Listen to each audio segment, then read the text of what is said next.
Hello, everyone. This is Pradeep. It's Monday around 1 p.m. here in Hungary, and I am excited to get on the call with you all and continue our discussion. We had a long AMA session about 10 days ago, and we are going to continue that today. And my expectation is that we will not finish all the questions today, so we will do one more before the holidays. So I've already told the team to plan for another AMA around the 15th, 16th of December. But let's do as many questions as we can. We have received from the community a lot of questions, and a lot of them are excellent questions. In fact, all of them are excellent questions. So I'm going to project these questions on screen so you can see the question as it was asked, and then we will go through them. And right now, I see that we have at least 20 questions from just today's AMA, and more will come. So let's get started. Let me bring up the PowerPoint so that you can all see it, and we'll go from there.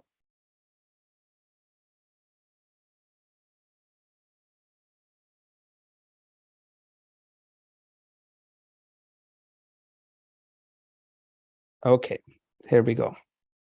So I hope you can see the questions. The first question, and these are not in any particular order. We just took them in the order they were submitted.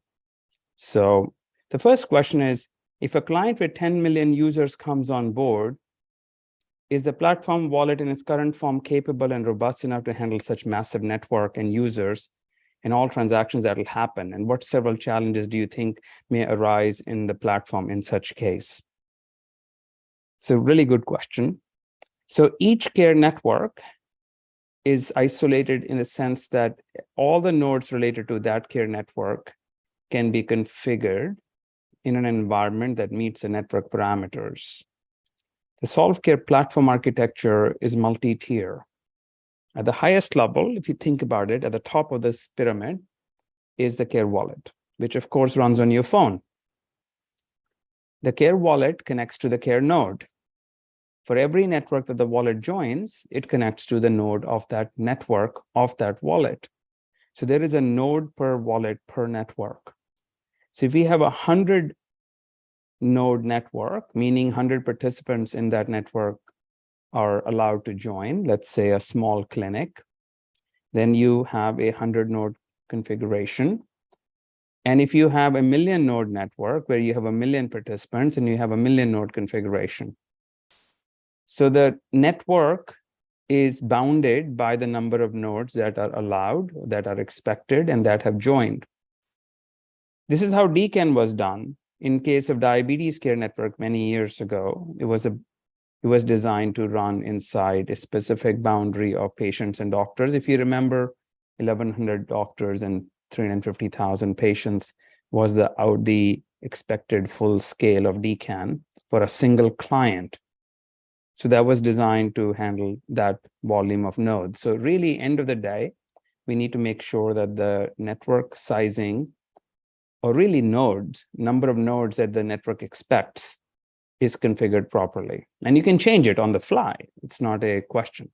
So in a nutshell, each network can be configured for its expected number of nodes, and that number of expected nodes can be changed on the fly. So what are the single points of failure that can happen? Well, a single wallet can fail, a phone can die, phone can be lost, a phone can run out of space. In that case, that particular wallet may warn the phone user that they're out of disk space, or they need to move data off their wallet ledger into their node ledger, which will happen automatically anyway. Then you can have a node can fail, and then you can have a network which has a huge number of nodes, can have a configuration that requires more nodes to be set up. But really, there is no single point of failure other than the wallet and the node. So if a wallet fails or a node fails, a single user is affected. So architecturally, we can scale as much as we want, because in terms of the mainnet and in terms of the care protocol and the care nodes, the nodes are individualized. It's kind of Web3 architecture, right? Every node is a container, both data and compute. If a single node fails, then single node worth of data and compute need to be reconstructed. In the next version, Raj is working on a floating node concept where a node can be instantiated in real time. So in other words, instead of, not only do we have to allow nodes to be geo-pinned, we can also allow nodes to be geo-pinned and still float inside a environment where if a single environment fails, the node simply floats over to the other environment. So that will give us more resiliency. But we have plenty of resilience today. So as it comes, most of our networks are between 10,000 and 100,000 nodes. Yes, we are expecting 10 million or even bigger node network, but in the true sense, because each node is an individual data and compute store, it doesn't really matter how many nodes there are. It's just a number in the CNC, in the care network configuration file. And that number can be 10 or 10 million. It's just a number. Each node is individual anyway. What are the challenges? So I think the biggest challenge we have is that clients expect the data to be geofenced. So the biggest issue we have, and not necessarily so much an issue, but also a strength, is that the more and more larger networks we are designing, the more the client is asking for a geofencing and geo access and geolocation type controls.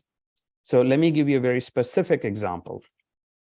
Today, a network can be configured for access along two axes. Which country the wallets have to be registered for that network to be available to them, and what country the phone number needs to be registered for the network to be available to them. So you could have a combination or individual parameters saying phone must be Korean or country must be Korean or both must be Korean for a network to become visible in a wallet. Or same could be true for US or Uganda, doesn't matter, but any country, the client, the insurance company, the hospital, the government agency can say, look, my network is global, it's accessible, but it's only accessible to those wallets who meet the criteria of accessibility.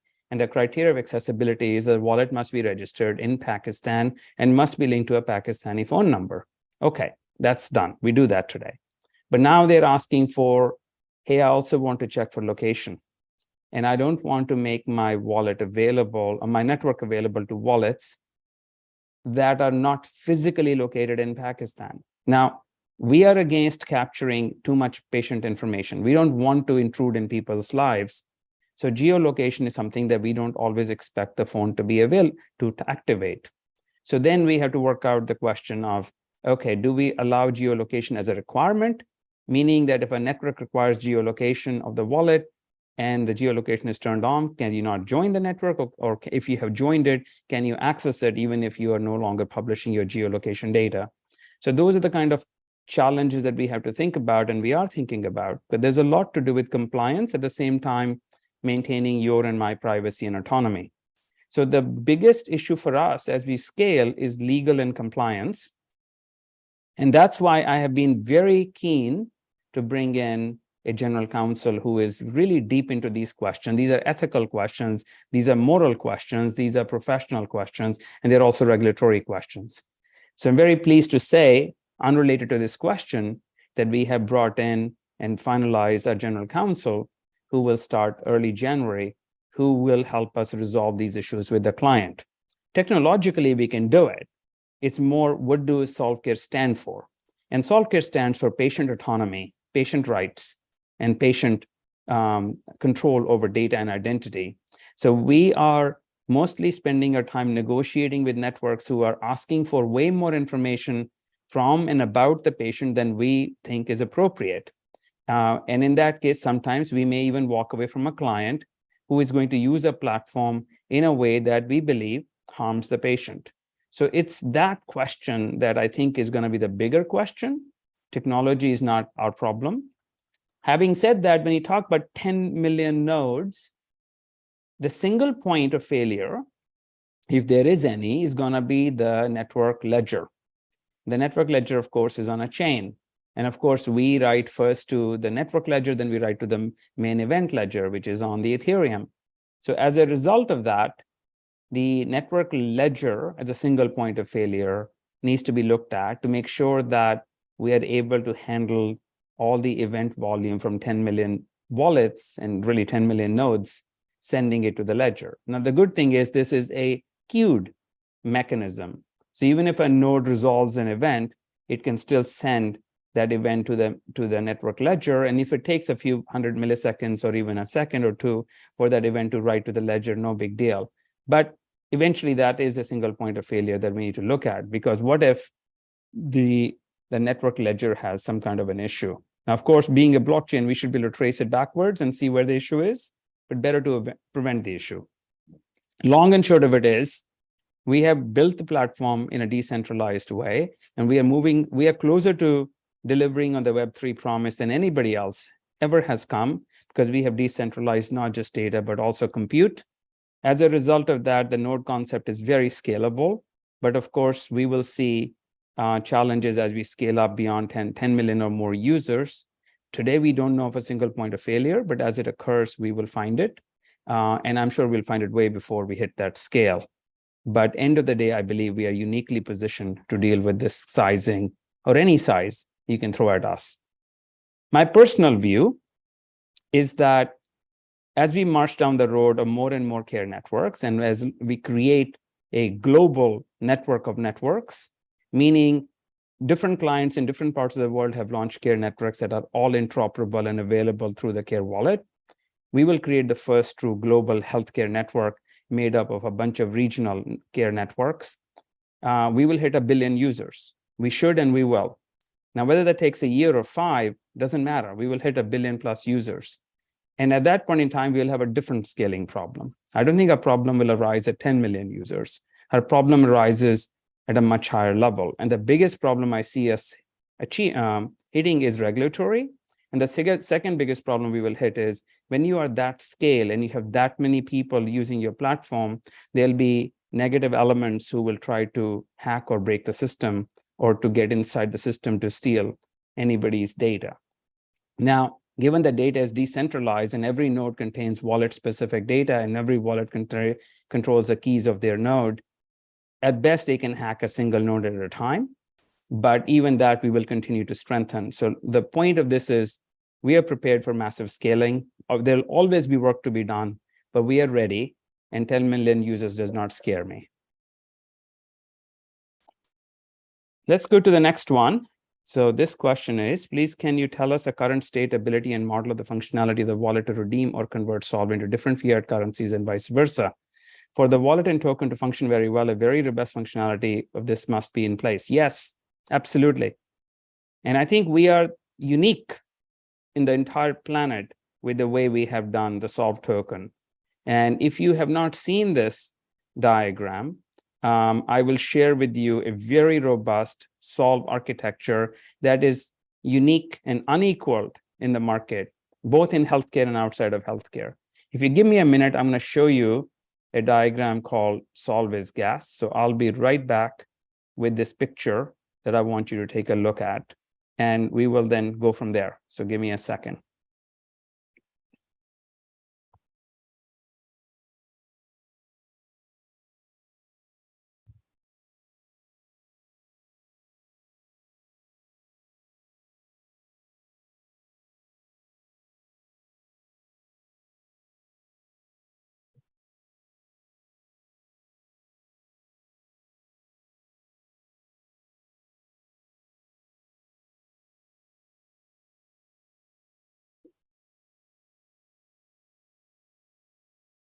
Okay, let's get back to it. Let me show you this picture. Some of you may have already seen this, but I want you to take a look at it again.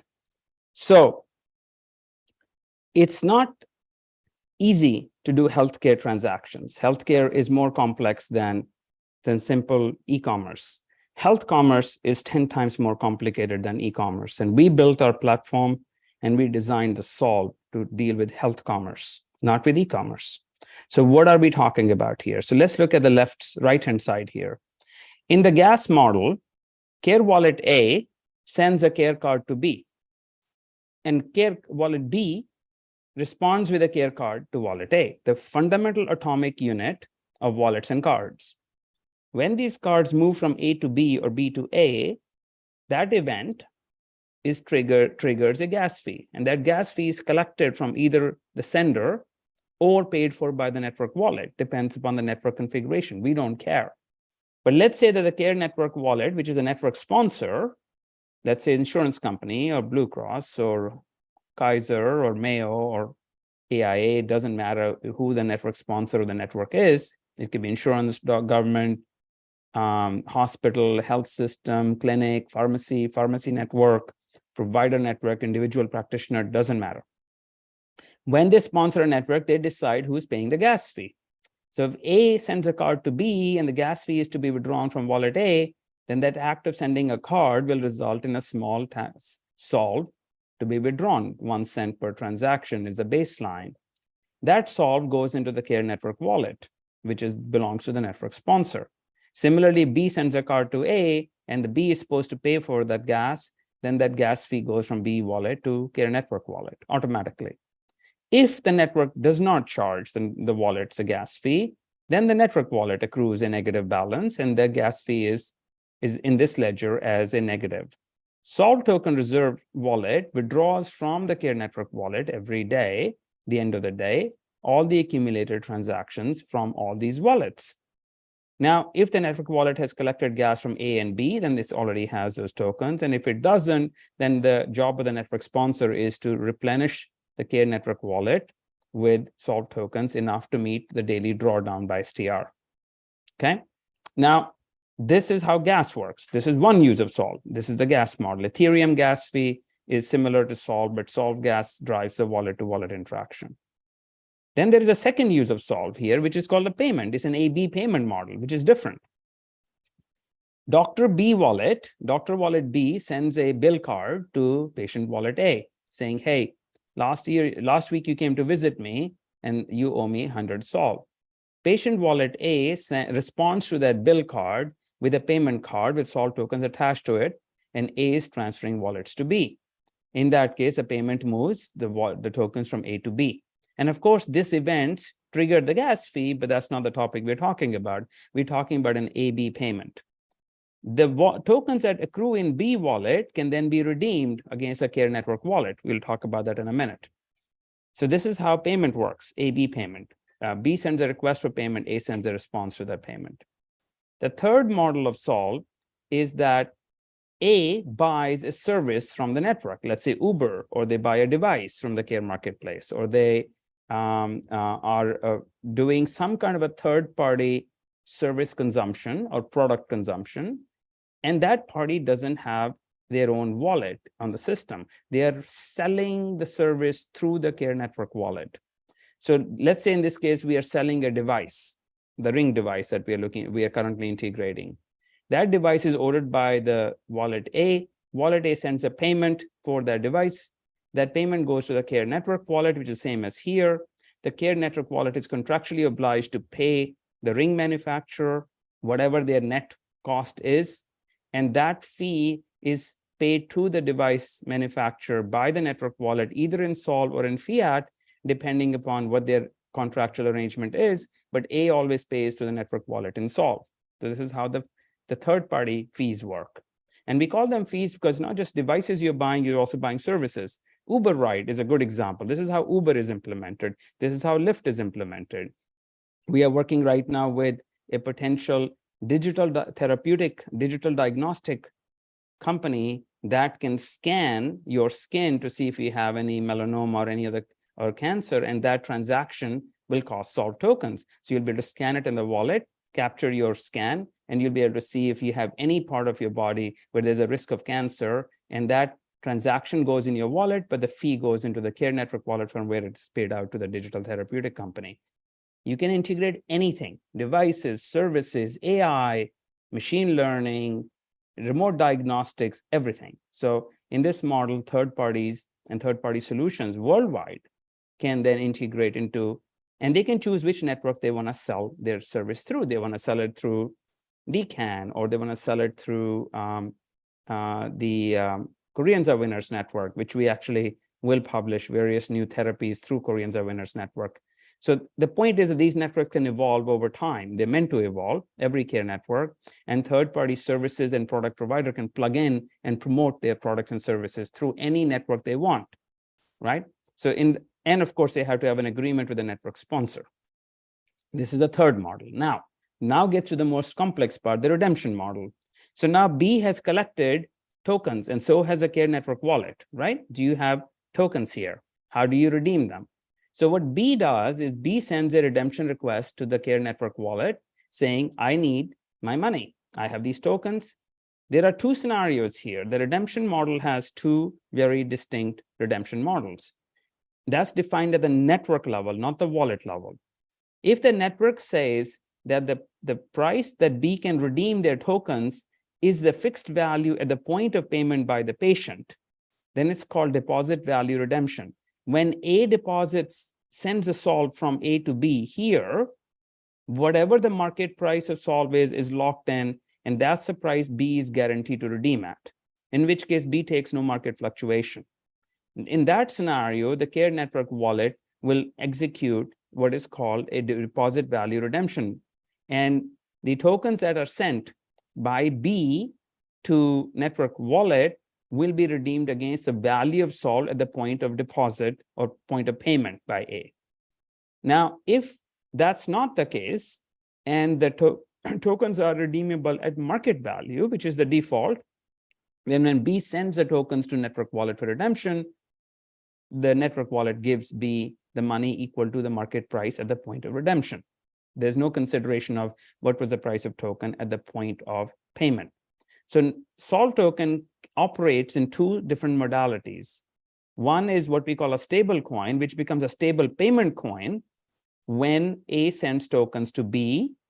We convert those tokens, we wrap them inside a stable coin. So the objective here is we're locking the value of that solve into a wrap token, which represents the fixed value of solve at the point of wrapping, at the point of payment. There's no more fluctuation for that particular wrap token.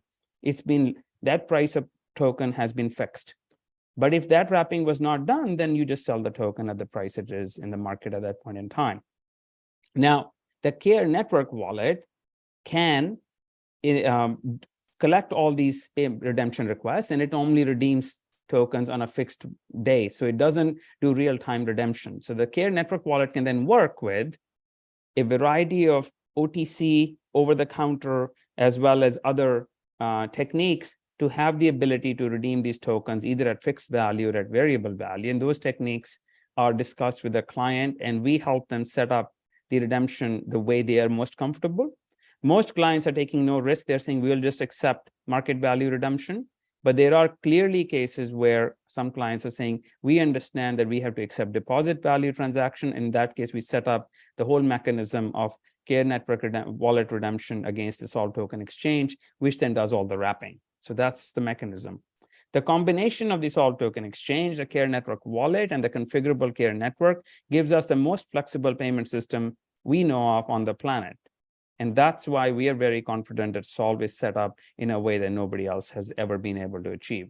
And you need the whole thing. You need the wallet, you need the cards, you need the token, you need the wrapping, you need the Care Network wallet, you need the STR, and you need the STE.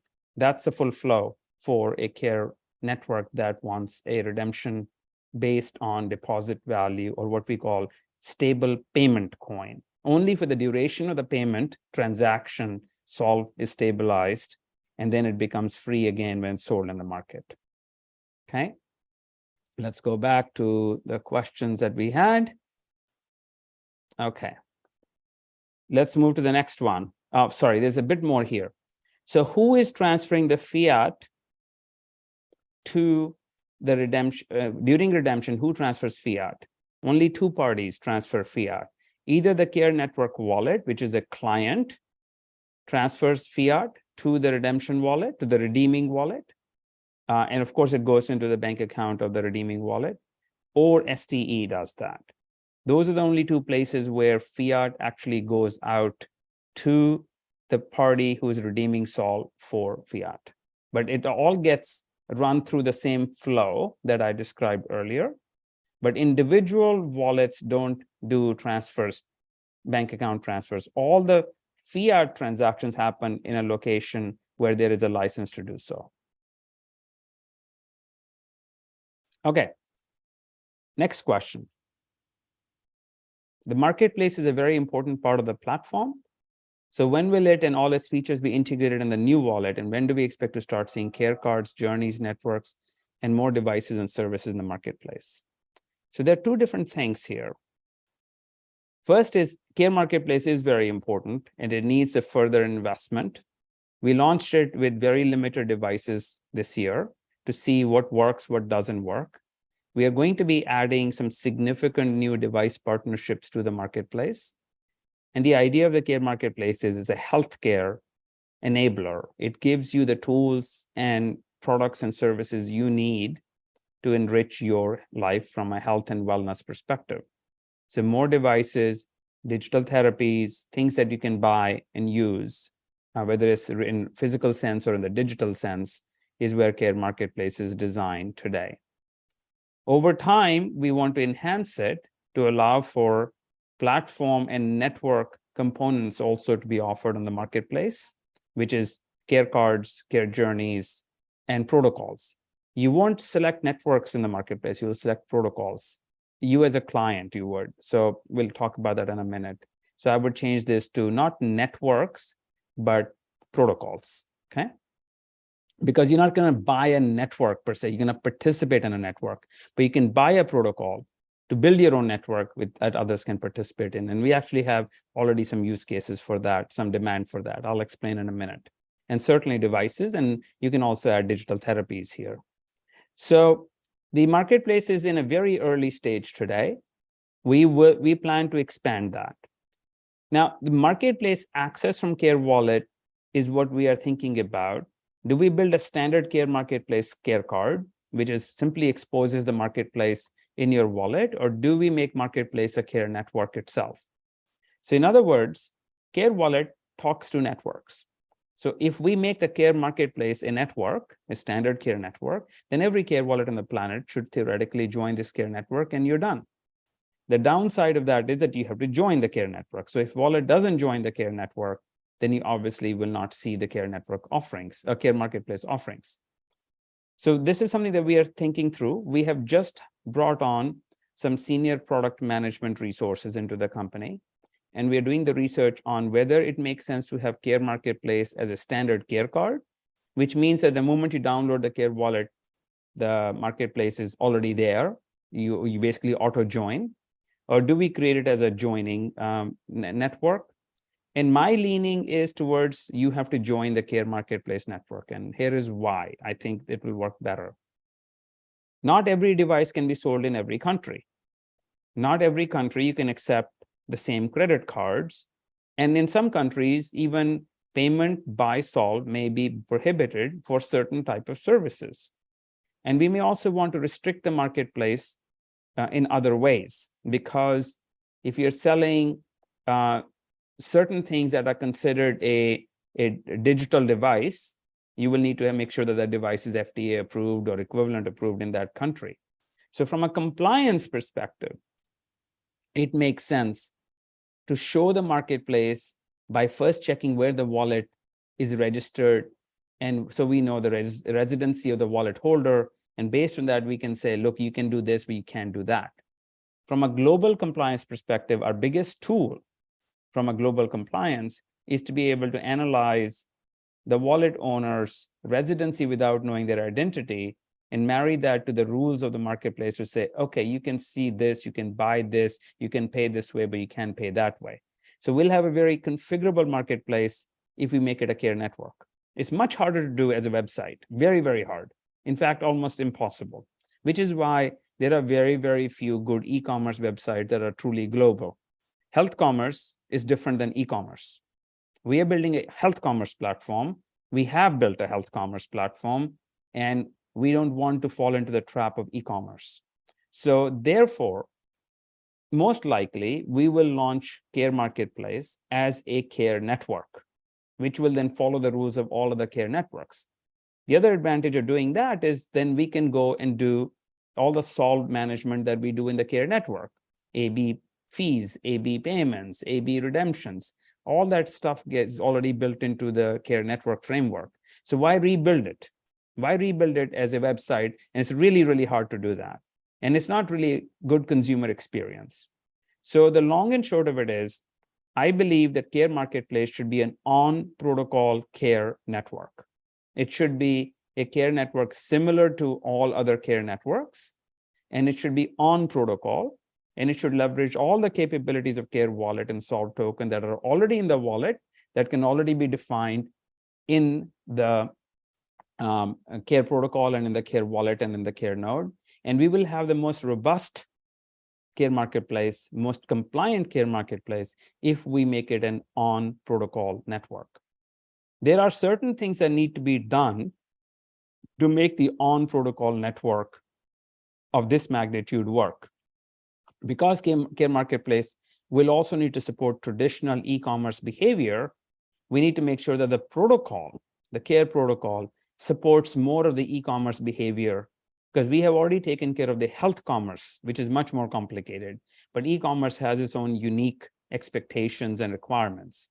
So my view is that Care Marketplace, as a on-protocol network, should be built on a Care protocol where we have added more e-commerce capabilities. For instance, we need to be able to configure within the Care protocol the credit card processor based on the country of the Care wallet, and to be able to change and show the right fees based on the credit card processor, plus the GST or general sales tax of that country will apply if there is GST for online transactions.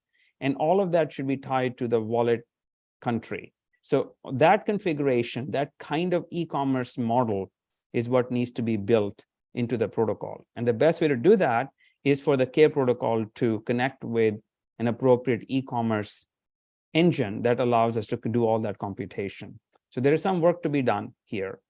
But if you were to do it as a simple e-commerce website, that's easy. We could do that today or soon, but that's not really useful. So nutshell of this is that I believe Care Marketplace is best done as an on-protocol network. And to do that, we need to enhance the Care protocol, which is on the roadmap.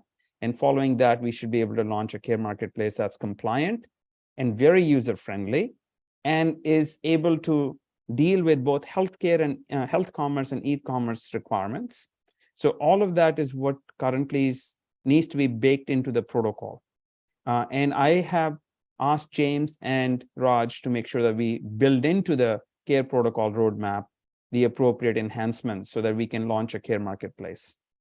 All in all, I believe this is an important care network to be built on the protocol in 2023. The challenge is that we have many other care networks that also need to go on the protocol. We have a significant number of client networks that are being authored for the on protocol. We have the backlog of the legacy networks that need to be moved to the on protocol, the NEMT, the DCAN, the PRP, and Team Care, to name a few, and GTHE, don't forget that. And then you got this Care Marketplace network. So there's a huge backlog of care networks that's growing. So I'm going to focus on where the most revenue and the biggest growth is. But I think Care Marketplace is in our first tier of most important care networks to bring onto the protocol. Clients are always first. Clients take highest priority. Following that, GTHE and Care Marketplace take the second highest priority, in my opinion. So in a nutshell, yes, we will launch Care Marketplace as a care network in the Care wallet in 2023. I do not have the exact timing because we are driven by client and revenue at this moment, but it is something that will come alongside GTHE in the calendar year 2023. There have been several suggestions on the poor, old-looking, and outdated layout of the two wallets, and suggestions have been made to make the UI more modern and beautiful, colorful, with more simple pictures to make it more attractive to the average user, since it is what they're expected to use every day for their health. This is a really good question. I want to break it apart into three very different and very important considerations. The first is that Care Wallet actually should be colorless. There should be no color in the Care Wallet. Why? Because we want the Care network to have the client specified color and branding. So the user should look at the Care Wallet as a very clean, simple, and non-branded application. Yes, the branding is of Solve.Care, and Solve.Care logo is there, but the care wallet is very personalized, and it is personalized based on the care networks you join. So what we are working on doing is to taking the color out of the care wallet so that your base wallet is clean like Apple. It has no color and no accents. And then you have the care network home card, whichever network you join, to be more branded. Point number one. Point number two, 100% agree that it needs to be something that is very simple. So care cards as a base object is configurable. It's a grid, right? A care card has header, footer, and 7 full height rows in between. It has 4 corners. It has the next best action. It has a very well-defined structure. The idea being that every care card, no matter which care network you join, no matter what function you are performing, whether you're buying a device or using a device or sharing the data from the device with the doctor or dealing with prescription, whatever you're doing, care cards have a unified UX. So that has to be and has been repeatedly enhanced, and we will continue to enhance the care card base class. But that's not the UI, that's the UX. And then there is a question about UI, how much configurability we want to offer in the UI. So we have already introduced the concept of that you can create these 7 tiles that make up the body of the care card can be merged. You can create a 3-to-1 configuration where you can have 3 tiles merged into 1, 2 tiles together, and then 1 tile at the bottom. That creates your or 3-to-2 in this case, 7 tile structure. So the point here is that we are standardizing the card further and further. Now comes the question of the UI. How much configurability do we give our clients in the UI? Today, there are only about 6 or 7 tile designs. Each of the 7 tiles, you have a choice of about half a dozen tile designs. One of the key things we want to do in 2023 is to engage the community in building more tile designs. The tile has a certain construct. You have a certain width and certain height and certain space. And within that tile, you can have a single height, double height, or triple height tile. So we are going to allow the community to design their own tiles. Today, we have designed them with just the core concepts in place, such as single row, multi-row, single, double, triple, 4-row tile, 1, 2, 3, 4 column tile. So we've done the basics, but there's only about 6, 7 tile designs. We expect to have hundreds, but who's going to do that work is the community. And they're going to get paid for that, either as a one-time, or if somebody's tile design really takes off, they can charge a token price for that tile to be used again and again and again. So that whole notion that the community should author their own tiles and tile designs and then use them through the care marketplace is why we haven't built a lot of tiles. Our job is to prove the concept, get the clients into production, and then give them the ability to replace tiles with more community-built library of tiles. And the less we build, the better, because the more should be built by the community. I don't know if this is true or false, but there is a legend I heard that when Apple was designing the App Store, many in Apple were advocating for Apple to build a bunch of apps, whether it's the editor or the spreadsheet or whatever. And the response from the top was, we are smart enough to build the App Store, but not smart enough to build the apps. Some kid in Vietnam is going to come up with a better app than Apple can imagine. And the App Store should be a framework for app building, not a place where Apple decides what apps are built. Rather, they simply support a global innovator community to build apps. So our tiles should be the same way. Tiles should be built by the community, and the community should design as many different tiles and even card concepts so that our clients can use them. The challenge we run into is, if we make this tile library and care card library unmoderated, then they'll be very difficult for the clients to choose. And to moderate that, we need to have significant resources.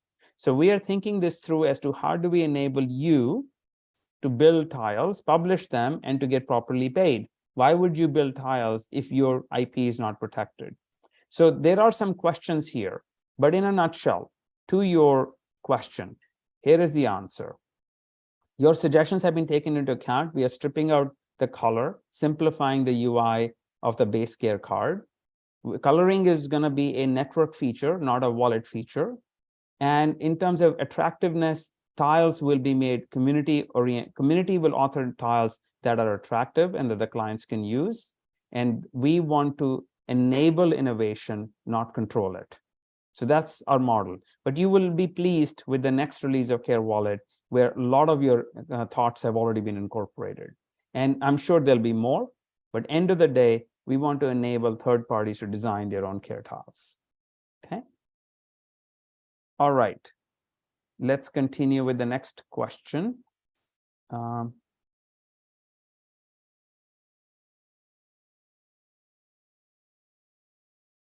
What do you guys see? Let me take a look. Okay. Let's continue to the next question. In the last week AMA, you told us about how Solve.Care will generate revenue from the company.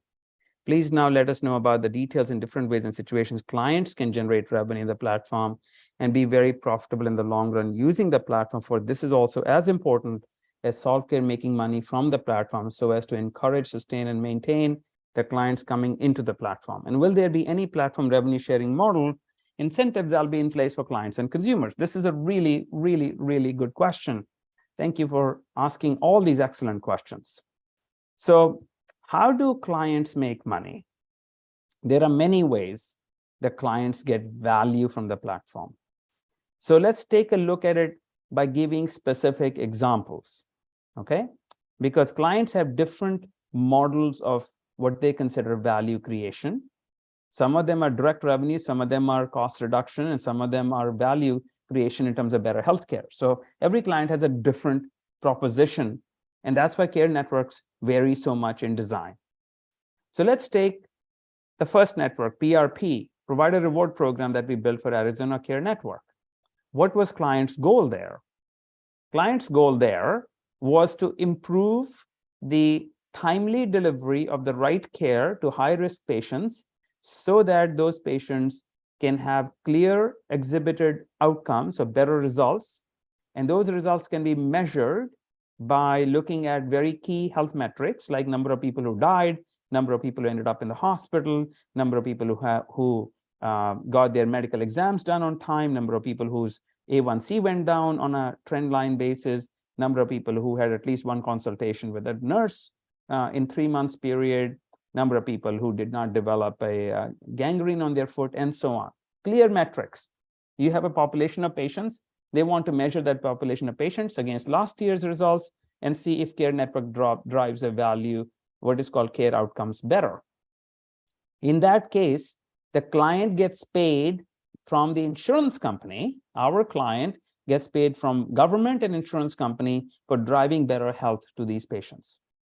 So in that case, what does a client want to do? They want to build a care network where the patient doesn't pay anything. The doctor doesn't pay anything to use the network. They are looking at the network as a way to drive better health for these 25,000 severe diabetics. And they want to keep them from dying in a simple statement. They want to keep them out of the hospital. And they can compare this patient population's behavior for the last 5 years, and they can compare it for the year where Care Network is operating, and they can say, wow, I reduce the number of deaths by 7%. I reduce the number of hospitalizations by 42%. That gets me the money from my insurance company or from my doctor, or from my government. That's called gain share. It's called payment for performance. So in this case, the client is paying Solve.Care to run the network, for the wallets, for the nodes, for journeys, everything, because they expect a lot more savings and a lot more revenue from the money they're going to get from the government. And that's exactly what they did. They paid us for running the network, and then they got a much bigger check from the government. In that case, all the cost for the Care Network is paid by the client, the network sponsor, to Solve.Care. Nobody else is paying anything, not the patient, not the nurse, other than, of course, they're paying for healthcare, but they're not paying for use of the network. But the client is making a lot of money by having good results demonstrated to their insurance company or to their government agency. That's how that client made money. So in that case, Care Network was a pure cost center, but the revenue center for them was the results of the Care Network. Now let's look at a new network we are building right now. which we are very excited about, a major hospital. We will not tell more about that because it is something we are not allowed to speak, but a major hospital in the US, without mentioning any further names, is building a network where they are looking at cardiology, heart patients, and not diabetics, but heart patients. In this case, they want to charge the patient to get better home care. So in this model, the idea is that the network allows the patient to get care while they're at home. They certainly have been to the hospital already, so the hospital knows about them. But the hospital wants to deliver better care to the patient at home, meaning they want to capture scenarios where a nurse should be sent to the house. They want to capture data from the patient while they're at home. They want to be able to send them information about how to manage their weight or their diet to ensure the patient doesn't end up back in the hospital. And in this scenario, certain services or certain cards are free to the patient, and other cards the patient has to pay for. But those cards are considered something that the patient would want to buy because it is tied in with their current chronic care condition. So here, Solve.Care is making money from use of the whole network. The sponsor hospital is paying for some of the services, and the patient is paying for some of the services. But what the patient is paying to the hospital is much more than what the hospital pays us. So obviously, the cost of delivering care goes to the hospital, but then the transaction gas fee comes to us. So we are taking a very small fraction of the actual care delivery, and they are increasing the revenue by having more engaged patient population and who is buying more online services. Let's look at a third type of a network, which is a government network. And again, I will not mention the country here because we're not allowed to, but in one of the countries, government is building a network on a platform which will allow them to take care of people who are too sick to really go to the doctor's office. These are called geriatric elderly population homebound. And they need to keep track of this population because otherwise there is a huge burden on social services to go and check on these people. And sometimes by the time you arrive, something bad has already happened. So this is a remote patient monitoring network.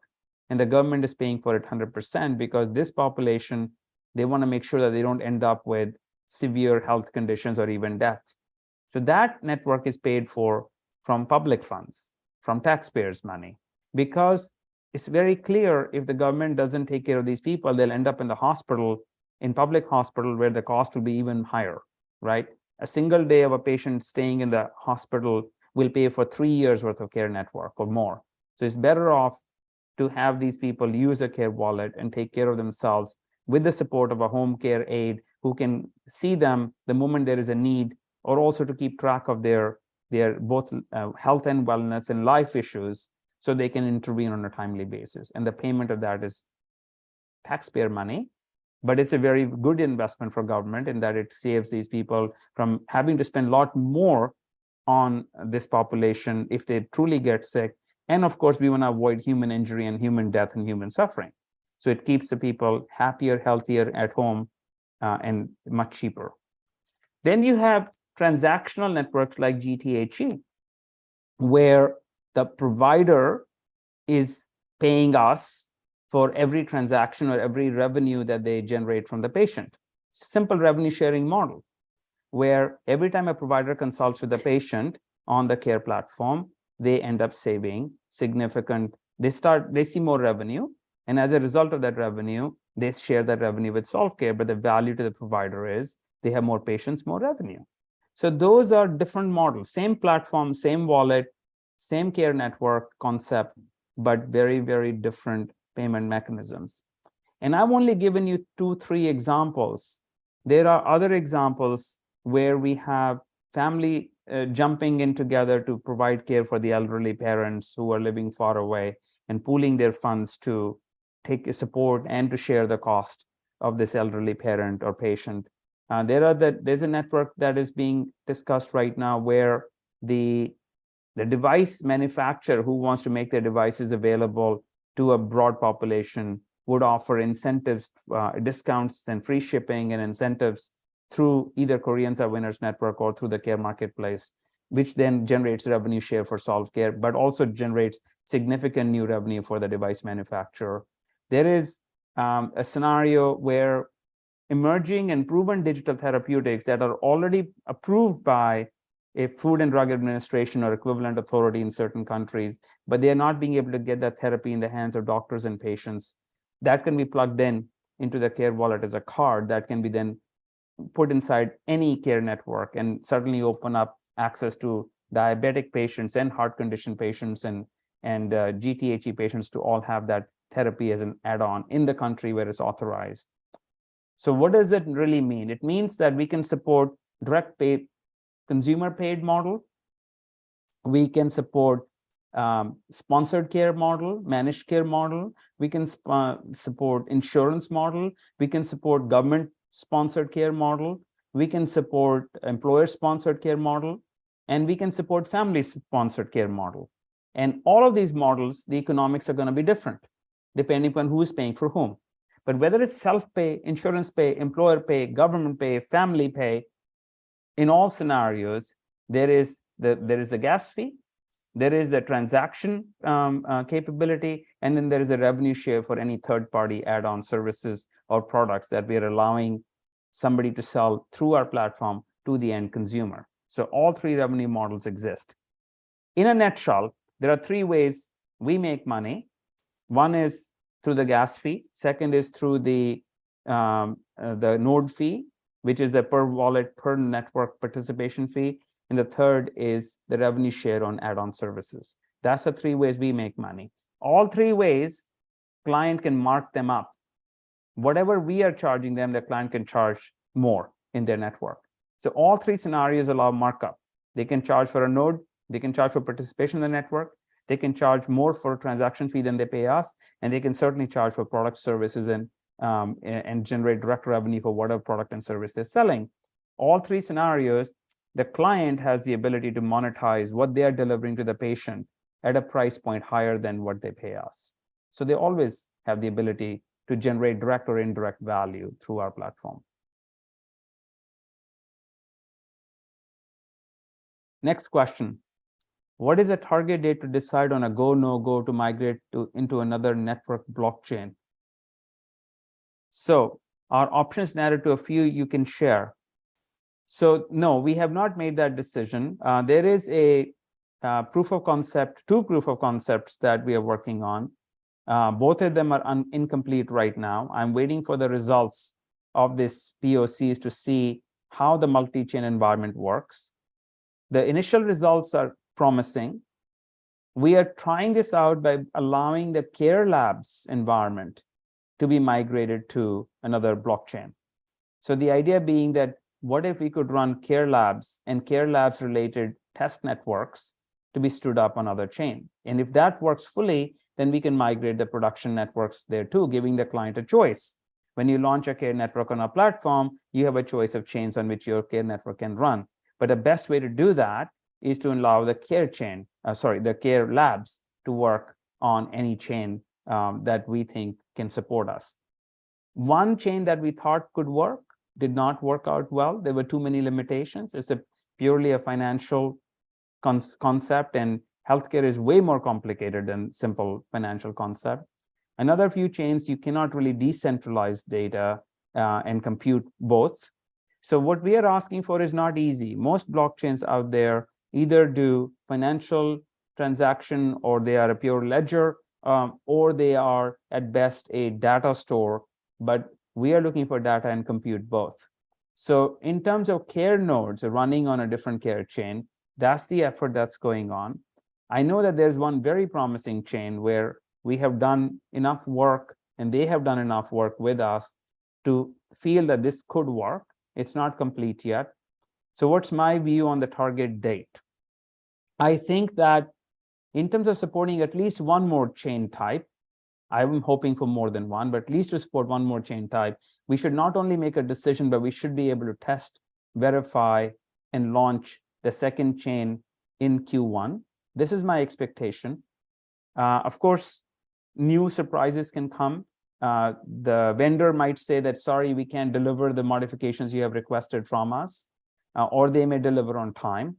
And if they deliver on time and our POC tests out fully, then at least from a Care Labs perspective, we'll be able to announce another chain in Q1 if things go according to plan. Once we have opened up the Care Labs to a multi-chain environment, then having the Care network move to a multi-chain environment is a relatively quick thing. But we need to do this in a way that we can author, test, and launch Care networks in a non-production setting using Care Labs. And once that's done, then we test out a Care network to make sure that that authored Care network, the on-protocol network, works properly on that chain. And once it does, then I think it becomes a client option. So will we be done fully in Q1? I don't think so. Will we be done fully in Q2? I believe one chain, at least, additional chain will be supported in Q2. And once that's done, then replicating to other chains, we will simply run a global project to say, here is our requirements. Here is how we ported Solve platform or Care node and Care protocol from one chain to the other. Now, if you want to support us, go ahead and do this project yourself, so we can challenge other chains to support us rather than us spending the time and the money to be on their chain. And there are many, many companies, some big names that you immediately would recognize that have approached us and said, hey, I want you to run on my chain. And our answer is, okay, we'll give you the framework for you to try out and test. And if you can make Care Labs work on your chain, then you can run Care Network as well. So the long and short of it is we will do 2 to 3 chains. I know out of the 3 chains we tried, one is already fallen off as not practical. So the 2 chains we are working on currently, I hope that one of them will be done and we will be able to launch a multi-chain solution in Q1 from a Care Labs perspective. And then from a Care Network perspective, Q2. And after that, we will open it up to the market. But as far as the names are concerned, I don't want to share them because I'm not sure that the chain is fully compatible. And if the chains that we are most excited about works, then in Q1 we'll announce it. But we don't want to give them an unnecessary distraction or announce that we think this chain will work under Care Labs when we're not 100% sure. We're only about 70-80% sure that will work today. So stand by for an announcement on that when the Care Labs is fully tested. Share a technical roadmap of the product features that are yet to be implemented for both the Care Wallet and Care Labs, showing also the order in which these features are to be implemented. That's a fair request. We have been working on a detailed roadmap for 2023, very, very granular. We finished the Care Wallet roadmap a few days ago, and we are currently working on the Care Labs roadmap. So it's really excellent that you're asking for that question. I'm going to defer this question to James, but this is his task as a CTO to publish that. But I expect that the full 2023 roadmap will be finished before we go on holidays at the end of December. So we should be able to give you an answer to this question in writing, if not end of the year, then very beginning of next year. But let's make an agreement here. I know my team will hate me for this, that between 25th of December and 31st of December, we will give you a roadmap as best as we have at that point in time for both the wallet and the labs. I'm very confident with the wallet roadmap. The labs roadmap, we have another meeting later today, and we're having daily meetings to finalize the roadmap. So we should be in a position to share with you the technical roadmap for wallet and labs by end of the year. Okay, looks like we have another version of the deck sent to me. So give me a second, and I'm going to share with you a newer version, because they have added a few questions since we began. Okay. Here we are.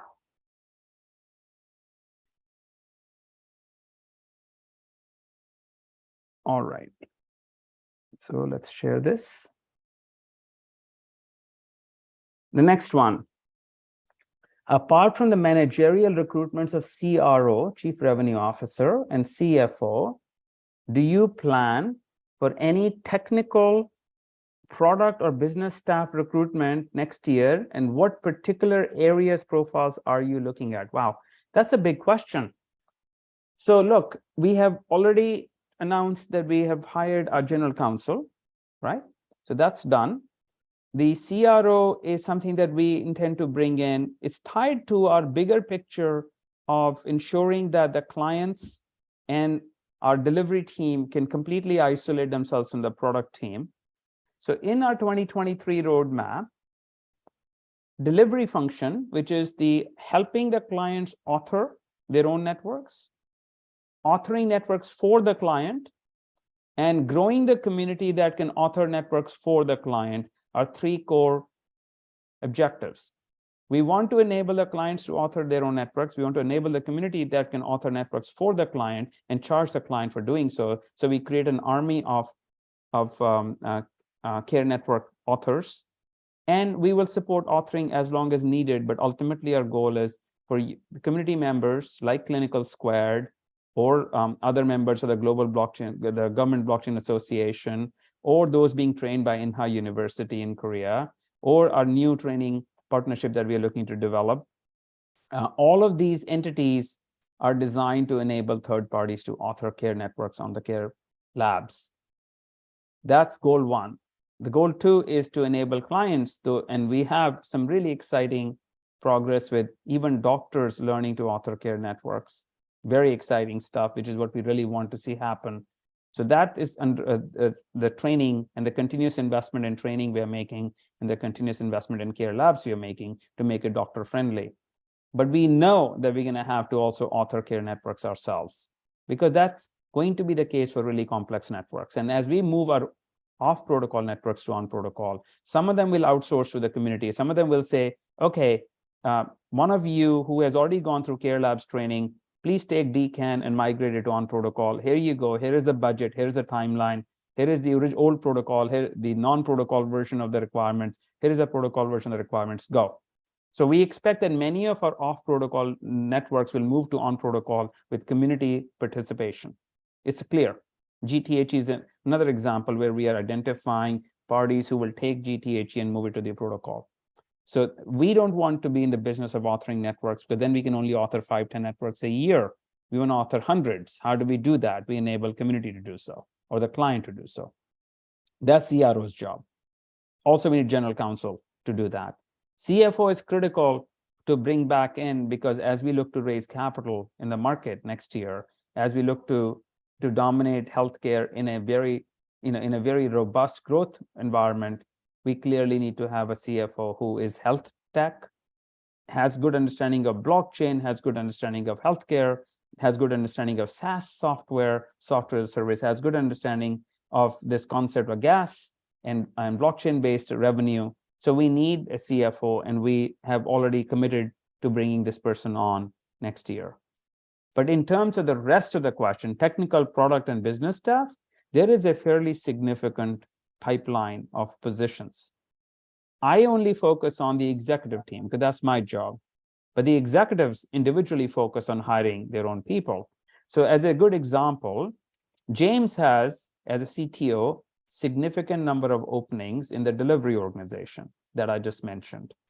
He has openings in the business analysis. He also has openings in the product management function. He's just brought on a senior product management resource, an executive. I believe he's brought in a director of product management. He's looking for business analysts. We are adding to the product sales team, sales engineers who can help the client understand how to use the platform properly, how to author care networks, and to help them envision the right care networks.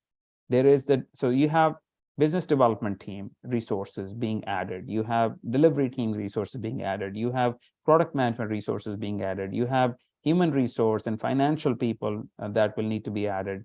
It's like any growing business. You got to add people in every area. The reason we don't talk about them is because they are functions of the executive team to analyze and to present, to identify gaps in their organization and marry them to a recruiting plan. We have brought on a full-time senior recruiter, head of recruiting, who just does recruiting. And Tom is doing a great job bringing in very high-quality talent into the company, which is not easy to do in the current environment. So you have to add recruiters to recruit people. So answer here is that, is there a specific area we're looking at? No, we're not looking at a specific area. Every executive is looking at their own area and deciding what they need. But they have to submit a budget to me to make sure that we approve a certain operating budget for each department. And after that, they have a lot of autonomy in what salary level and what location and what seniority level and how many people they hire, as long as they're inside the approved budget. So that's how I manage. I don't manage people, executives at individual higher level. In fact, I don't get involved at all when they hire people inside their department unless they ask me to come and interview them, which I will. But generally speaking, every department, be it operations, be it product, be it revenue and delivery, or be it technology, all the 4 key operational areas of the company, executives are making the decision as to who they need to hire. And there are tons of positions that they're hiring for, but they have to stay inside the approved budget. Now, what can I tell you about profiles? So our profile of any hire in any position, has certain characteristics, certain qualities. The first is that they need to be curious. They need to understand that whatever they know from the past isn't going to apply at Solve.Care. They have to come here with the idea they're going to relearn and unlearn a lot of their past experiences and adapt to a very different and very dynamic environment. So you have to be curious. This is not a job this is not a banking job where you come in every day, sit at your desk, do the same thing for 8 hours, and you go home. That's not us. There is no function in Solve.Care that works that way. So the profile is curiosity. The second is flexibility. You can be hired into a job, but very quickly realize that you can add more value in another area, and you will be asked to do that. We are not driven by this notion that whatever is written in your job description is what you do. You do what needs to be done that you're capable of doing. Of course, you always have your core job. But it's not unusual for our marketing team to get involved in product requirements. It's not unusual for our development team to get involved in business development and sales activities to help the client understand why our data is more secured. What does Web3 mean? It is not unusual for me to go sit with a business analyst and do requirements with them to make sure that they understand what not to do, because we are unusual in our architecture and our market positioning. It's not unusual for our business development team to go sit with the product team and figure out how to accelerate something that will help us close a new deal. So everybody has to collaborate with everybody. You have to be curious, you have to be flexible, and you have to be collaborative. And of course, you have to work hard. This is not a place where we work 40 hours a week. Nobody works 40 hours a week at Solve.Care.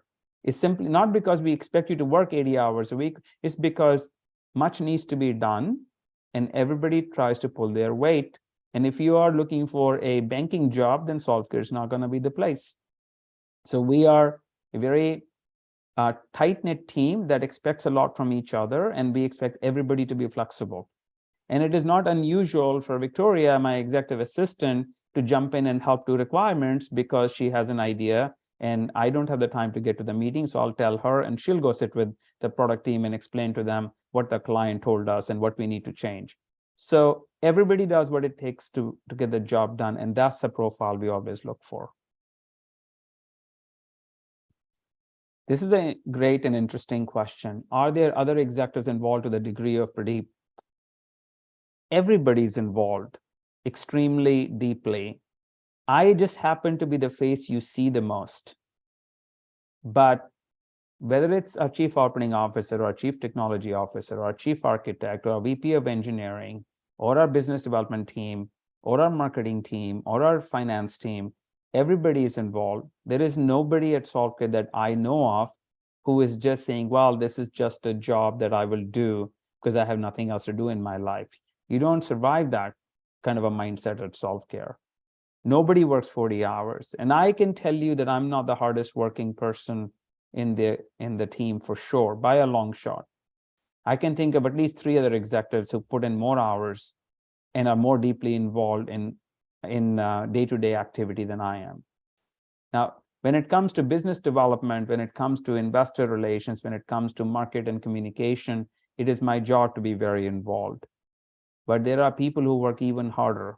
I'll give you examples of people who are sitting in the middle of a blackout in Kiev doing work at 3 a.m. because that's when the lights are on.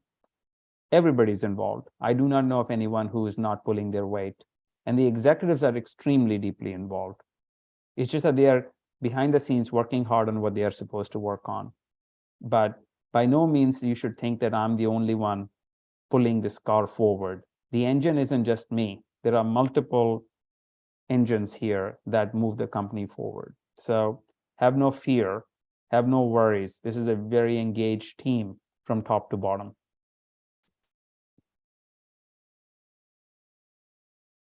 This is a broad question. We cannot talk enough and emphasize enough the great importance of regulations. Absolutely correct. And its enforcement in healthcare also very true. Please update us more on how the company and new platform will handle this perfectly. So agreed, healthcare is all about regulation, but it's more than regulation, right? Let's talk about regulation at a macro level. Most of healthcare regulation has one purpose: to protect the patient. Why do we need to write regulation? To protect the patient. Here is why. The patient is vulnerable. Patient can be harmed. How? Well, patient can be harmed because their data can be misused by people who don't mean them well, or for the reason it was not authorized. So that's number one. Majority of healthcare regulation is around protecting patient data. Now we fix that problem by not allowing data to be outside the control of the patient. The data is in the node, and the node is controlled by the wallet, and the wallet is in the hands of the patient. So data doesn't get stolen, used, aggregated without patient's permission. The second way the patient is normally harmed is that they don't get the right quality of care, meaning that they're getting substandard care, which harms their health, even kills them. Care networks fundamentally open up and make transparent the care logic. Care protocol is public, therefore care logic is public, which means a patient knows what the logic is behind their care. This is revolutionary, but it's what needs to happen. I don't want to be a guinea pig when I go to the hospital. I want to understand what's my care pathway, what's my care model. I trust and respect my doctor, but I also want to inspect that I'm being treated fairly. And government has a strong interest in making sure that the patient is being taken care of properly. So care protocol makes that possible. Nothing in the world has ever existed before the protocol where you could be sure about the care pathways. They're all secret, always secret. We make the logic public. So we make it very interesting in terms of compliance. The third reason that regulation exists is that in every country, the idea of who should do what is different. In some countries, the doctor can do X but not Y. In other countries, patient can do A but not B. Those rules of and regulations are designed to keep a balance between patients' rights, doctors' rights, and the best possible outcome. And that's where the most of the healthcare complexity and why most solutions around the world don't scale worldwide. In our case, every care network is regional. Every care network is designed to serve a regional population of patients and doctors. Now, the region could be the entire planet, but the rules are specific to a network. Each network is configured to the rules of the patient population and doctor population and administrative and payer population. So as a result, you can design a care network that is fully compliant in Singapore and have it interoperate with every care network that's compliant with Korea or US, and each network has its own rules of engagement. So they are compliant, at the same time interoperable. So we are designed for compliance. The combination of the care wallet, the care node, the care protocol, and the ability for the care protocol to be independently audited, and for all networks to be configured in the protocol to a specific group of patients and doctors and payers and government agencies, creates a container in which they can safely and fully implement the rules and regulations of that region, of that patient population. And then we can have those networks still be interoperable with every other network on the planet, creating the interoperability that is missing from point solutions. And therefore, we become a unique absolutely unique solution in the world. And this is why we believe that we will become, not will, are on our way to becoming a global network of networks, but each network is configured to a specific patient population, but every network talks to every other network within the bounds of interoperability. And that creates this better health commerce solution than anything in the world that has ever existed. Health commerce is not e-commerce. You can build an Amazon and sell devices worldwide as long as you don't care about the fact that some devices are authorized in one country and not in the other. And you can hard code all that into your system, but it's a very poor consumer and scalability experience. In our case, every network is in itself configured for a patient population, payer and provider population that live inside a specific set of rules specific to that patient population. So that patient population is properly protected inside the boundaries of their network, but then that patient can also choose to join any other network that law and location requires or allows him to do, and all these networks talk to each other, creating this global network of networks. So yes, of course, we are compliant. We have to be. We built the platform for compliance first in mind, but we also allowed these compliant networks to proliferate around the world and then still connect back through the wallet. So this is a perfect marriage between localization to rules and regulation that are applicable to the specific group of patients and doctors, but at the same time, globalization by allowing a global access to every network that you may need to access. And then your participation rules will determine whether certain networks you can access and other networks you can only access when you travel abroad. So we are basically saying that our fabric stretches across the planet, but you will access the node in the fabric, the care network in the fabric that makes sense to you and that you're legally allowed to participate in. How is the project currently funded? Good question. So the project is funded from three sources. So it's first funded from our reserves, is funded from the revenue that we generate from our clients, and we expect it to be funded through additional investment that we are planning to take from the market next year. So the combination of three, our reserves that we have always maintained over the years and enhanced those reserves when we had revenue, that allowed us to expand and stretch our reserves forward, plus the ongoing revenue from our clients and new revenue that we are anticipating in 2023, which is significantly higher than in the past, plus the funding that we expect to get from the community. Solve.Care does not have any complexity here. We don't really borrow money from the market. We have no debt.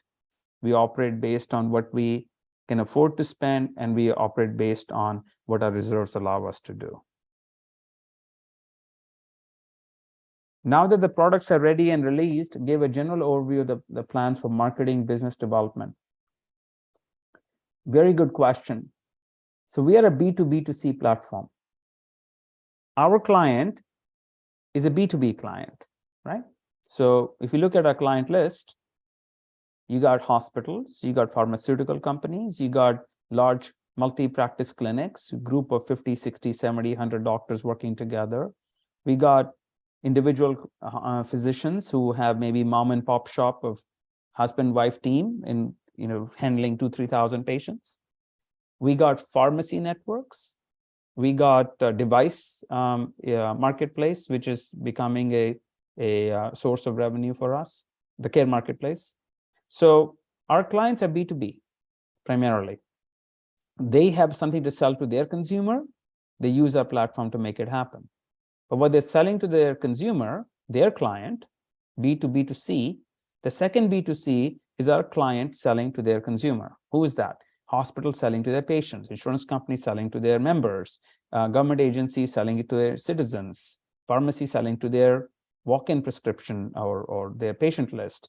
Whoever it is that they sell services to is the B2C part. The B2B is they pay us to use our platform. So we are a health commerce, health care delivery, and health administration platform. These clients use our platform to either drive better care or administer better benefits or manage their financial transactions more effectively. So we are either a clinical value driver, or we are administrative value driver, or we are a payment value driver. 3 ways that client can use, and they can, of course, combine them into one network. They can say, I want administrative value and clinical value and payment journeys, all 3 in the same network. Nothing stops you from doing that. So we sell B2B2C. So now how do we sell B2B? For the last 5 years, our selling has been referral selling. The primary way we have grown this far is through word of mouth. And the most common word of mouth is me speaking at conferences. And almost every time I speak at a conference, almost every time, we walk away with 1, 2, 3 or more leads, out of which we convert 1 out of 3 is common. Now we're starting to convert 2 out of 3. So every conference, every time I speak at a conference in healthcare, we attract hospitals, we attract pharma. The second way we sell is through referrals. One of our biggest sponsors and champions is one of our clients who is out there often referring us to their clients, which are all the major hospitals in the United States. So when they speak to their clients, they talk about us and we get referrals through them continuously, which is the best kind of revenue you can generate.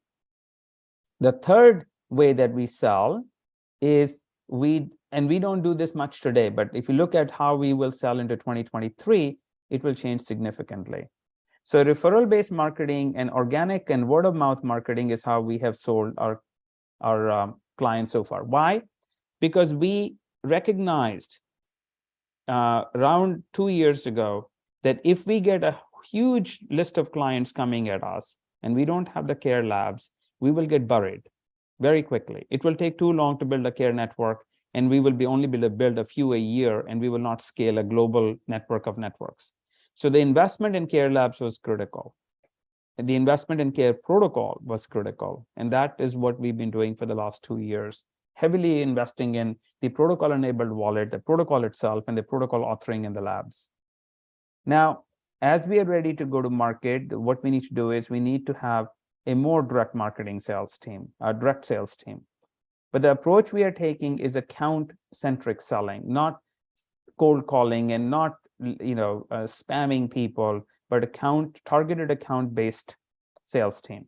So the notion here is that under the CRO, we want to focus on a community of healthcare entrepreneurs and innovators and integrators like Clinical Squared that we have signed and many others that we're looking to sign, who have a target population of B2B clients that they are already working with.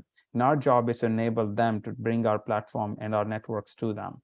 So this is one approach, which is to build a large ecosystem of third-party integrators, innovators, resellers, partners, whose job is to target their local population of insurance companies, hospitals, large practice clinics, pharmaceutical companies, pharmacies, and government agencies. The second approach is to have our own account management team, which can both support our partners in converting leads into actual sales, as well as to pursue large clients ourselves.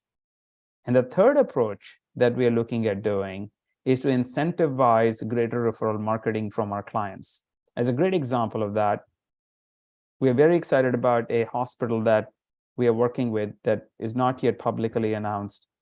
Once their network launches, we expect that every major hospital with a similar practice in the United States and practically around the world, given the big brand of this client, will say, hey, I want the same network. If you have that kind of a client using your platform to build that kind of a care protocol, then I don't want to recreate it. I want this. So that referral marketing is important. And the way we are changing the model is that we are enabling our client who is building this really great care management protocol for a certain common chronic disease condition to be able to resell that protocol and generate either one-time or recurring revenue from other hospitals in Middle East or in Asia or in Asia Pacific if they adopt the same protocol, because this is a reputable client with a very reputable care management team. If they adopt the protocol and build their own care network, there will be an automatic revenue share for our existing client, and which will also drive significant new revenue for us. So we are developing a referral marketing model where our clients, when they invest in a care protocol, can resell it to every other equivalent at every other client in the world who wants to replicate and leverage that protocol. And there's brand value in that, which goes back to the care marketplace we talked about earlier. So 3 ways: develop the community of resellers and partners and distributors and integrators. Build an account management team, which allows us to very clearly target and work with target hospitals and target insurance companies and target pharmaceutical companies. And third is to allow for our clients to do referral marketing by essentially monetizing what they have already built. So that's our approach. We don't think that we will ever do B2C marketing. It's not our model. We're not going to try to advertise Care Wallet on the sides of the bus, because it's our client's job to advertise to their patients why they need to download the Care Wallet and use their care network. But once a patient uses the Care Wallet to join a single network, then they have access to every other network in the wallet, and they will immediately start looking at what else they can do. So that network effect kicks in, because no matter which client brings in a patient onto our platform for any reason, for any disease condition or any geography, once they're in, they are now a potential user of every other care network that they can see. So that's our business plan. That's the general go-to-market strategy. And as part of that, the CRO role has been configured specifically to target the market that way. We know that even if we don't do any marketing or sales, we have enough networks for 2023 to keep us busy for the whole year, but that's not enough. We can probably author a dozen networks next year, but that's not enough. And our business plan commits to having about a dozen networks, new networks operating next year. But that's what we can do. What the community can do should be 10 times bigger. Now, whether it takes them 6 months or a year for the community to take off, once the community is operating properly, we should see networks pop onto the new networks being launched on the protocol every 2 weeks, not every month or so. Solve.Care's ability to scale worldwide is to enable third parties to build care networks without having to involve us to a great degree. We will help you always. But in the end, we want you to have your patient population, your disease condition, your care model, your regulation drive your care network. And we will help you achieve that, but you're going to do most of the work. And that's where we are trying to get to. Okay, I know we've been at it for about, let's see, an hour and a half. So let's do a few more questions. I think we have 5 more. So let's try to run through these. And I'm sure you have more questions, guys, and send them in. And as I said, we'll do another AMA in about 10 days. I wonder what events will be held in December to achieve the goal of the Korean wallet event in January. I heard there are less than 200 people, even though it's been a month. I heard there are 163 downloads. The goal was 10,000. It's difficult to achieve. It was confirmed 2,000 will be, at least 1,000 will be rewarded when they went down. I think I need to do more marketing and so on. I absolutely agree. I agree that the Koreans Are Winners phase 1 has shown us that we need to do some things differently. So we have adjusted the program. I believe we have lowered the threshold for the awards so that we have people winning the grand prize in smaller chunks, so we don't have to have one single threshold. Maria is working on hiring a digital marketing team. In fact, I think we have identified 2. We are definitely allocating more funding to doing this campaign, not just in Korea, but in other parts of the world also. And definitely there is a lesson to be learned here in the first phase. But remember that Koreans Are Winners is not a single phase network. The Koreans Are Winners program has the Koreans Are Winners network in the Care Wallet, which includes launching the Korean Care Wallet, which includes launching the Care Network, KRW network, and then enhancing the network with campaigns from different partners. So I knew that I set a very ambitious goal. And I don't want the team to forget that for even 1 second, that we need to get to 10,000 wallets, and then I'm going to expect 20,000 wallets after that. But it is a process. It will take time. And it will certainly go through phases when the initial launch, then the Korean version of the wallet launch, and then the KRW network launch, and then the enhanced journeys in the network. partnerships offering more devices at a discount. There's a lot of things that are coming step by step that will allow us to get the adoption of Care Wallet in the level we want. And not to mention the Care Network that we're already authoring in Korea for the government. So there's a lot going on here. This all step by step. I'm not at all discouraged. The numbers have grown significantly since this question was asked. But of course, we are nowhere close to 10,000 wallets today in Korea. But we are not done either. We are literally in phase 1.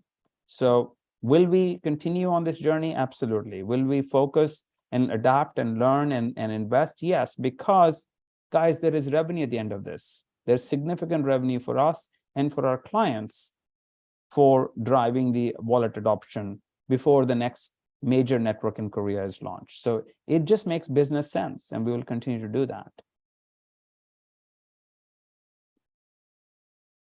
Most of users are still not aware with blockchain and its related projects. So how your project platform creates awareness about their project with non-crypto users? So here is a simple answer, one word. More care networks there are, more patients join the networks, more awareness there is. The tipping point that we have identified is reached when the tipping point where we believe that there will be enough awareness of Care Wallet worldwide through a variety of patients at various disease conditions in various stages of their life, young and healthy, adult pre-chronic, adult chronic, adult multi-chronic, adult severely ill, adult on the doorstep of death, the palliative care, all these life stages. We need to have at least 2 to 3 networks in each life stage. So we have identified a very clear list of care networks that needs to be launched on the Solve.Care platform in the next 24 months, which creates that tipping point where each network draws in its own patients, which then interact with every other network to create this network effect. And we believe that within 23 and 24, we have a very clear plan laid out to achieve that. So our job isn't to go teach the individual patient, because they don't know who we are and they don't trust us. But our job is to enable the patient to access the network of a trusted organization, be it their hospital, be it their doctor, be it their pharmacy, be it their chiropractor, be it their endocrinologist, be it their friends and family, people who know who they know and who they trust for their care decisions, have to bring them into a network. So the answer is very simply, more care networks there are, the more single network participants we get, the more multi-network participants we get from it. So there's a very defined list of care networks that we need to launch next year that gives us the framework to significant non-crypto user adoption. But I'm absolutely sure that crypto or non-crypto, what we are really talking about is somebody who needs healthcare. And crypto people are also people, and non-crypto people are also people. So we don't divide the world into crypto versus non-crypto. We divide the world into Care Wallet user versus not Care Wallet user.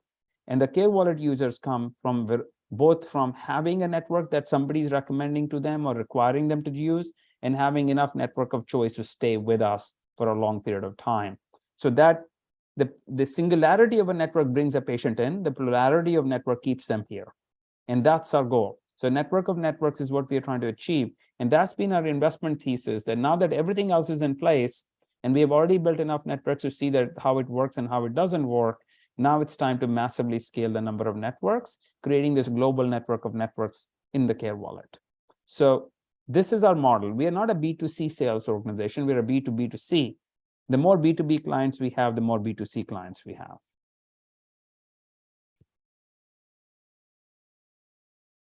So this revamp, the website documentation yes, absolutely agree. You mentioned that the website and documentation which both need a lot of improvement, will be seriously revamped and improved after the release of the platform. Now that the Care Wallet has been released, when will this revamp improvement happen? I do not have an exact date, but I am absolutely committed to seeing this happen.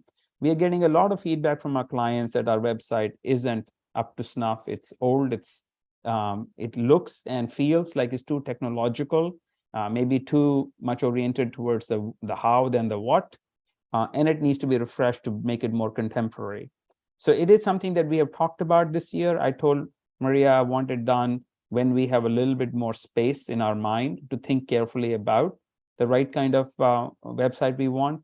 And I think the best way to do that is to engage the community in thinking this through. So I don't want to commit to a date today because I haven't talked to Maria about it, but I will give you an answer on a roadmap for this next time we talk in about 10 days time. It's something that is very much on my mind, that our website needs to be updated along with the messaging and along with the B2B clarity as to which client uses our platform for what reason, more examples of care networks, more case studies. So there's a lot of work to be done, but I don't have a fixed deadline for that, but I do see this to be an urgent matter.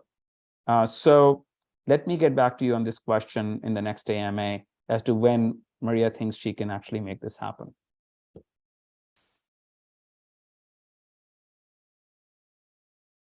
If you look back since the start of the company and all the challenges during this period, what would you say are the 5 greatest achievements? It has been very challenging 5 years, no doubt, but very rewarding as well. This is my 5th healthcare IT company. I have built 4 others before. I have always found the previous 4 companies to be challenging, but not to this level. Solve.Care is a whole different ballgame. And the only reason we have succeeded is because I have had a great team around me and I've had enough experience to navigate the many, many challenges we have dealt with. And I would say that if I had started Solve.Care 10 years earlier, we wouldn't have made it. We would have failed by now because I just wouldn't have had the experience and the thick skin to both deal with issues as well as anticipate issues. So the 5 greatest achievements. First is the fact that we have come through extremely difficult 5 years, global COVID and crypto winters and the war. It's been a very, very challenging 5 years. Nothing unusual, nothing usual about it. The fact that we're here and we are succeeding is by far the greatest achievement. The fact that Solve.Care is still here, fighting hard and winning, that's pretty big deal. I don't think I could have done it when I was younger. It would have been very hard and we would have failed. I just didn't have the experience. So even with all my experience, it has been a challenge. So the fact that we made it to 6 years, we will be 6 years old in March. It's a big deal in my mind. The second achievement that I think that comes to my mind is that we haven't lost our way. There are a lot of fancy words in the startup community: pivot, fail fast, pivot quickly, get an MVP to the market, don't get hung up on one idea, fail quickly and learn and adapt. Those are all great concepts when you're trying to build a widget or an app. When you're trying to try things out and fail fast and try something new, that's all fantastic. But you can't build a healthcare platform like Salesforce and Amazon combined, and Visa combined for that matter, and say, well, let's just change our strategy and let's try to build an app here, or let's just try to, well, this didn't work out, so let's throw the baby out with the bathwater and start and do something else. You can't build a platform like that. Platform is a long-term commitment. Platforms are very tough to build, and very few platforms end up being built that they're usable. And I built a lot of platforms in my life before, but nothing like Solve.Care. Solve.Care was the epitome of everything that I felt somebody should build, but nobody ever did because it's too hard. So I'm really proud of the fact that we did not pivot. We did not take the fail fast strategy. We took the we're going to succeed at all costs strategy. And here we are.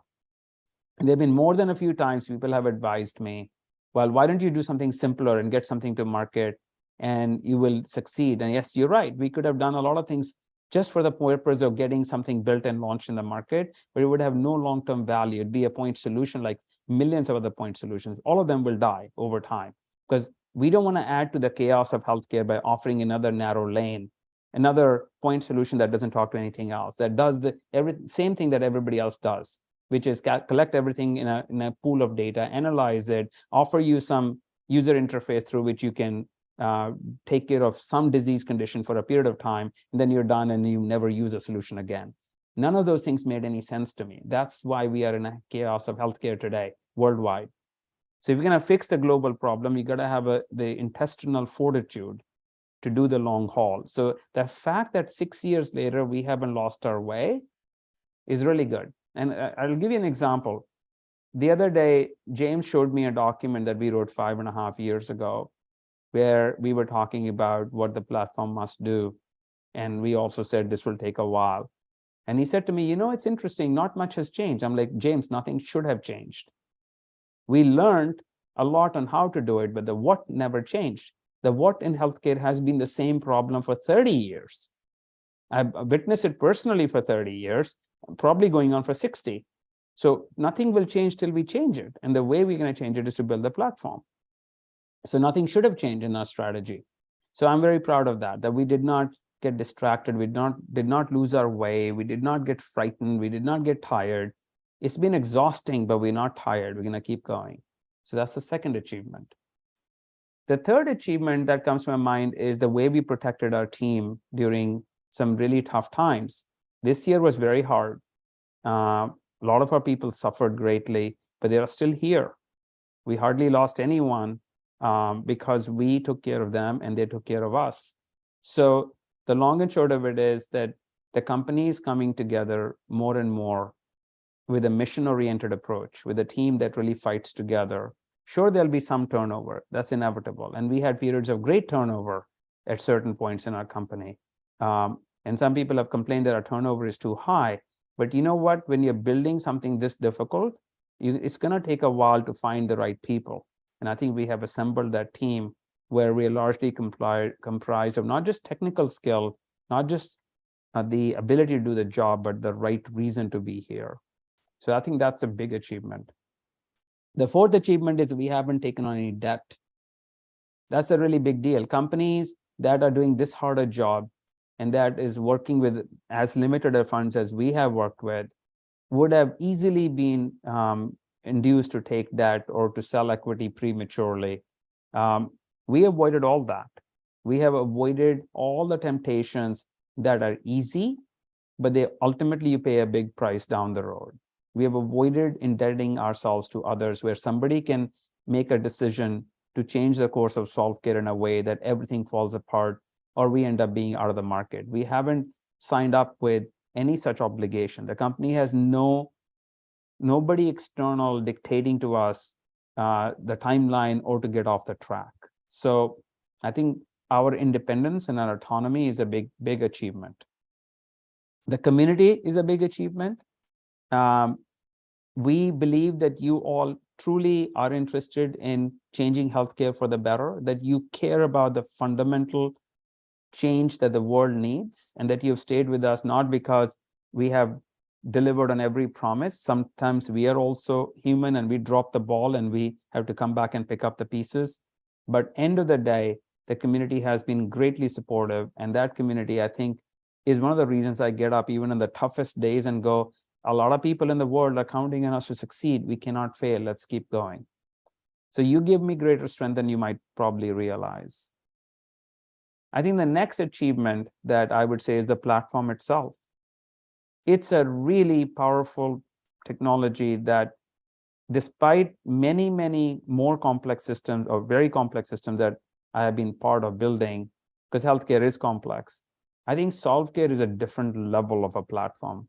It reimagines healthcare in a way that is fundamental, and that what we have baked into the wallet and the protocol and the node is so foundationally different. I'm no Steve Jobs, but he's certainly an inspiration for me. He reimagined mobile computing. We reimagined health computing. And in many ways, we are doing what Apple did. We're not Apple.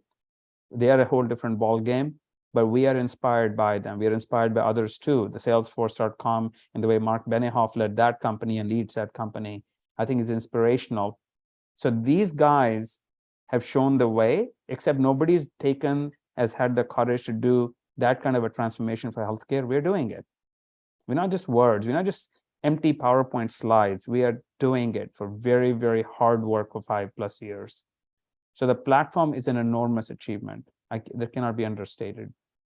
Those would be my top 5. I hadn't thought about this answer till I saw this question just now, but that's my view, that we have done something very fundamental here. Built a team, built a culture, survived the downturns, built a platform that the world will ultimately look back and say, that was a game changer for everyone, for every human being on the planet. And we've done so without compromising our morals or our integrity. 5 major achievements and clear goals you wish and love to achieve for next year.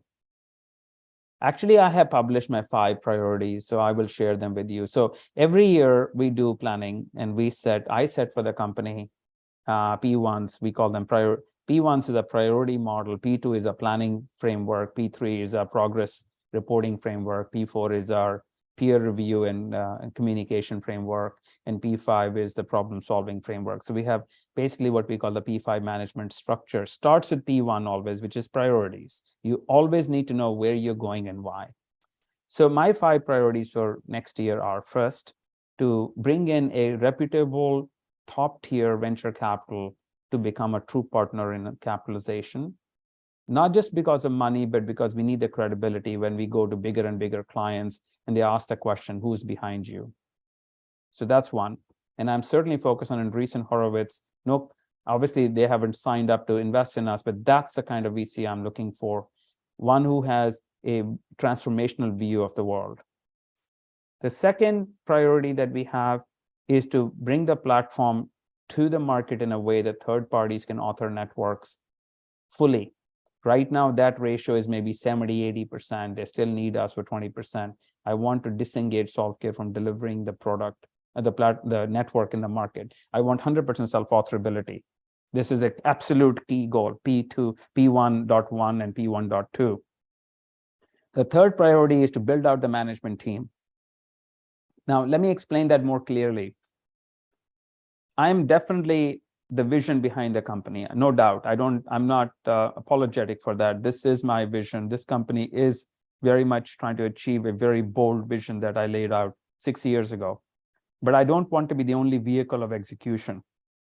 And what I mean by that is, if I need to go on vacation, or if I get sick, or if I end up not being here, the company must carry on. So we must build the management team. And there are 3 holes in it: the CRO, the CFO, and the GC. GC we have filled, CRO and CFO we need to fill. We already have our CTO in place. We already have our chief architect in place. I know for sure that Raj understands architecture vision better than I originally envisioned it. I know that James can run the development organization. I know that Maria is a great chief operating officer, and she plays a dual role of CEO, CMO. And we will look to bring some people under her to take the burden off her as well. But CFO and CRO is then my next 2 roles, so I need to fill them. And I have established this team so that they can run this company without me. And this is where I want to finish next year. Not that I'm going anywhere, but I need to be able to go somewhere. That must be there. I have no plans to leave, but I also want to be able, the company must carry on without me, if that's what happens. So that's the management. So we talked about the funding, we talked about the product platform, self-authoring, we talked about the management team. The fourth area that we really want to focus on is significant annual recurring revenue, and that's ARR. So we are at a point where we can author a dozen or so networks ourselves, and we have the pipeline to do so. It's not a question of where are the networks. The networks are already in the pipeline. We know what needs to be authored, both the off-protocol networks being migrated, plus the brand new networks that our clients are asking for. So that's clear. But the goal here is which networks drive more revenue. So revenue-centric network authoring is our goal for 2023. We want to see significantly increased revenue, significantly increased utility, significantly increased care wallet usage. So network, all that boils into one metric, annual recurring revenue. So that's priority number 4. And the 5th priority is to make Solve a universal token, where both from perception and reality and utility and positioning, we want everybody to know about Solve and its value to healthcare. We are flying under the radar for last 5 years for a good reason. Most of you understand who we are, but most people don't. So we need to change that perception and that recognition, because people just don't know who we are. And that's okay. We knew that we wanted to fly under the radar for a while, but that changes. So those are my 5 priorities, guys. That's my 5 major achievements for next year. And each of these has KPIs. We know which positions we need to fill for management. We know how much money we want to raise from the market. We know exactly how much revenue we want to generate. We know exactly the kind of roadmap, the mindshare metrics we want to capture for Solve, and its utility and its availability and its tradability, all those things. And we also know exactly the kind of platform capabilities we need in the roadmap. Everything is being laid out in extreme detail, necessary for everybody in the company to know what we are trying to achieve. But those are the 5 goals: funding, revenue, management team closeout, the availability, utility, and awareness around Solve, and the platform self-authoring capability. So that's the answer to that. And I think that's the last question that I was given for this AMA. There's probably a dozen more that you wish I had answered today. I'm more than happy to get on another call in about 10 days' time. We have a lot of things to close out. So let me finish this AMA by saying this. 2022 was a hard year, but we did really, really well despite the difficulties. And that I'm very proud of the fact that we are closing this year out as we are. Second, there is an enormous pipeline of customers, networks that we need to execute on in 2023. So we enter 23 with a very strong backlog, which is a good thing. Third, we are re-energized and recommitted. Not that we ever were not committed, but we're very organized, very energized and committed. And the management team that we do have today is starting to fall into place where we can address our challenges of the past. And fourth, in terms of market adoption and recognition, we are absolutely nailing it.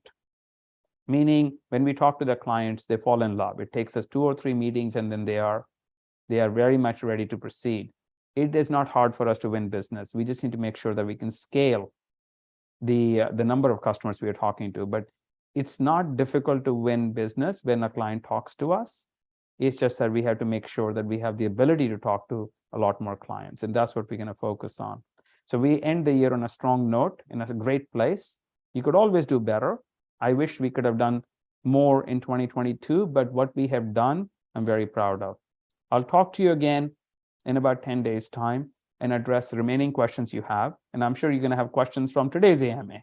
So send them in, guys, and let's have a chat around the 15th. And I wish you all great holiday season. Stay well, take care of your families. Remember to hug them every day, because that's what matters the most. Have a good day, everyone.